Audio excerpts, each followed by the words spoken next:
The Mark 1 Golf GTI, a work of art. The Mark 2 Golf GTI, even better, amazing. The Mark 3 Golf GTI, Mark 4 Golf GTI. But luckily in 2002, the Mark 4 Golf R32 was born.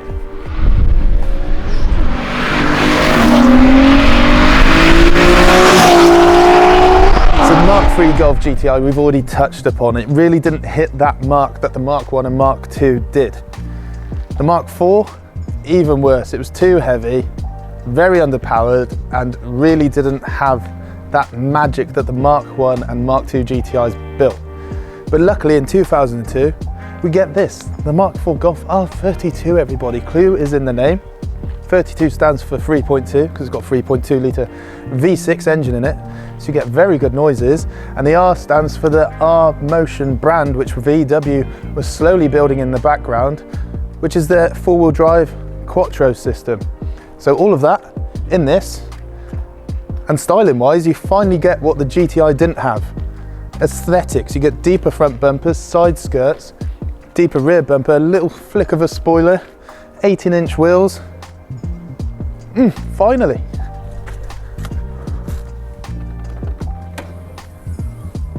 R32 stands for 3.2. It's got 3.2 litre V6 engines. That means you've got 6 cylinders doing that, and they share the same head. Cool. But we are dream car giveaways. Out the box, this had 240 horsepower, but thanks to this little ditty here, it's supercharged and has 320 of them. Scott, is that VAG or VAG? VAG. Nice. So I think we've hated on the original Mark IV Golf enough, but let's keep going because the algorithms love it. I'm joking. Yeah, so when the R32 came along, we finally got what the Mark IV GTI was missing. We got some better aesthetics. So at the front, we got a deeper front bumper with bigger grills. We've got side skirts. We've got a rear bumper, which is deeper as well, because we love deep things. You've got 18-inch wheels, lower suspension. I think the wheels were made by Oz, from memory. After working on one of these, I'm pretty sure they got OZ stamped in the back, but don't quote me on that. But this one as well has got Bilstein coilovers on it, so it's even more low. And at the back, twin exhausts, because the real party piece of this car is how it sounds. They sound absolutely incredible. And I guess all we have to do now is go for a drive. So we need to get it out of here. It's a bit of a tight spot, Scott.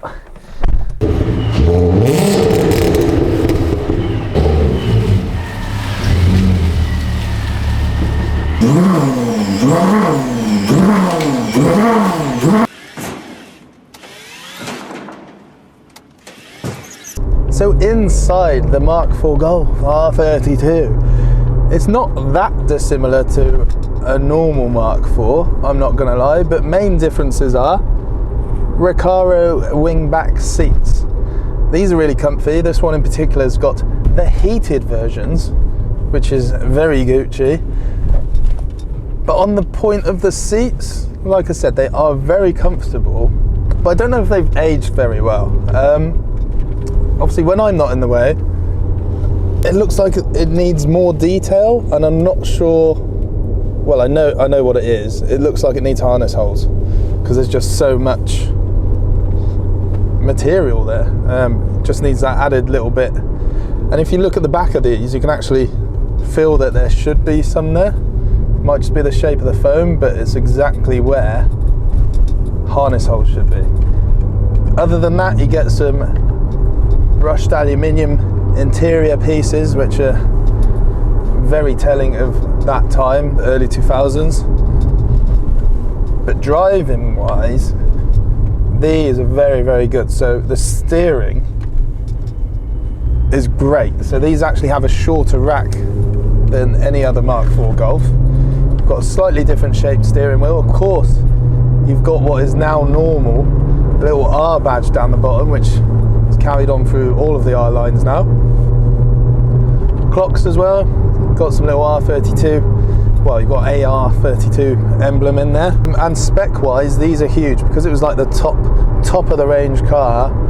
These had all the bells and whistles, and yeah, they're really spec'd really nice, and they are really good at doing lots of miles. They're really comfortable cars. Like my seating position is spot on for me. Steering wheel's in a great position. Brakes, these have 334mm vented discs up front. At the back we have 256mm vented discs. I think they're 256. So the brakes are phenomenal. They're definitely more than what you need for this kind of power. Yeah, the gearbox, really good. 6-speed. That was one thing I always noticed on these, was how they shift. It's really silky smooth. Really, really good. And this is the first year, I think, don't quote me on it again, but when they came out with DSG. Obviously this is a manual, so that doesn't count, but yeah, so you got the twin clutch, direct shifting gears gearbox. That's what DSG stands for.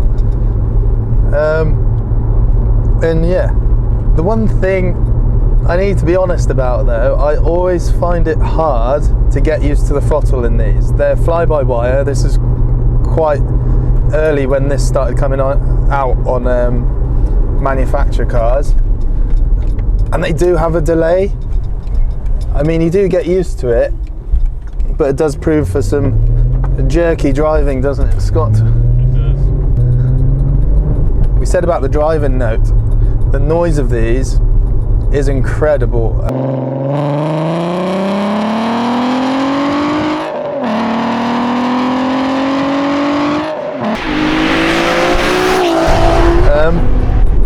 I'm going to be honest, it's going to upset some people.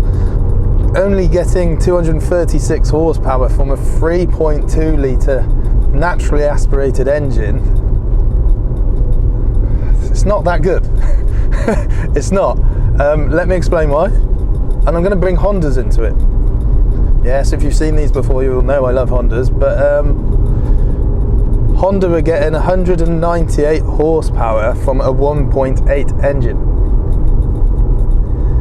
That's near enough. Well, it's more than 100 horsepower per litre, and this is a 3.2 naturally aspirated car. I was getting nowhere near that, and now it's got a supercharger. It's actually getting 100 horsepower per litre, 320. So yeah. So I guess we'll probably see what it goes like, shouldn't we, Scott? I'm going to have upset everybody again, aren't I? Yeah, probably. Oh. Well, I'm sorry, but that's facts.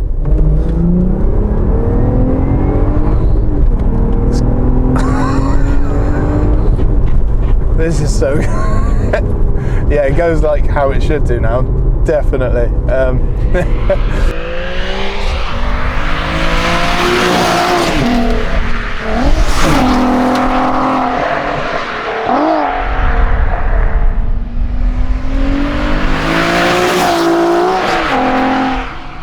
So there's scores, everybody. The moment of the review episode we have all been waiting for, the moments you have been waiting for. Where should we start? The appearance. I give this a 7 out of 10. Wait, don't get uppity just yet. I give it a 7 out of 10 because yes, I like it. I think these look great. The bigger bumpers, different wings, twin exhausts out the back, different wheels. But other than that, it's very golfy. Let me explain a little bit more. I feel like they missed a key thing they could have done with this. Flared arches. If this was a bit wider, imagine.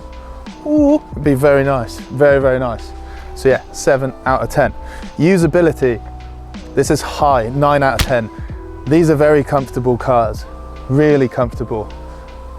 You can just eat miles in these and you get out like you've been sat in an armchair. What the hell's that noise? Magpie's fighting. You get out the other end of that drive like you've been sat in an armchair. It's really, really good. Yes, so what do we have next? My phone has locked itself. Driving experience. Driving experience is an 8 out of 10. I mean, that's quite high, but at the same time, it could be higher. The sound of these makes it. This one being on Bilstein coilovers makes the whole driving experience a lot better. It's a lot more pointy. You can feel what the wheels are doing a lot more than you can with a standard one. And these are quite old cars now. It's 20 years old this year, so if you haven't got some newer suspension on it, it is gonna, unless unless it hasn't been driven, it's going to feel a bit tired. So with those coilovers, it feels absolutely spot on. But the one thing marking it down, as I've mentioned it already, is the throttles are just really delayed. It's not by much, but it's enough to catch you out on gear changes, and when you're going up through the box, it can keep revving a little bit, and when you're just pulling away from stuff, it feels jerky until you do get used to it, don't get me wrong, but it is delayed nonetheless. So value is up next. This is high. We've got a 9 out of 10, everybody. A 9. Why is it a 9? So you can pick up one of these for around 10 grand, but it's not going to be a very good one. If you want a good one, it's going to be between 20 and 25 grand. If you want one like this, it's going to be around the 30 grand mark with the right bits on. That value is very high because I think these are only going to go up. They've started appreciating already. It's the last, granted this one isn't naturally aspirated, but the standard one is the last, I think, naturally aspirated Golf that we will see, which is a shame because that gives you all the sound, all the drama, all the camaraderie which this gives you. So yeah, I think it's the last proper naturally aspirated Golf, and that's why it's going to be worth more money. So if you can get the right one, put it away, or just drive it and enjoy it and look after it, you're only going to make money. Happy days. So overall, we have an 8.2 out of 10. We can't say 8.2, we say 8 out of 10, because Scott doesn't like decimals. He's got a weird thing about it. I don't know, talk to him about it. But yeah, I hope you like this video. Let us know what other cars you'd like to see. Let us know what your favourite Golf is. My favourite Golf, Mark 7 Golf GTI Club Sport. I think they're the best looking Golf. They drive the best. But yeah, they derive from the spirits of this car, and they're just proper. So yeah, let us know in the comments below what you think. Like and subscribe. Tell a friend to tell a friend. Click the notification button as well, because that helps us. That's always good with algorithms. And yeah, we'll see you on the next one. Hope you liked it. Bye.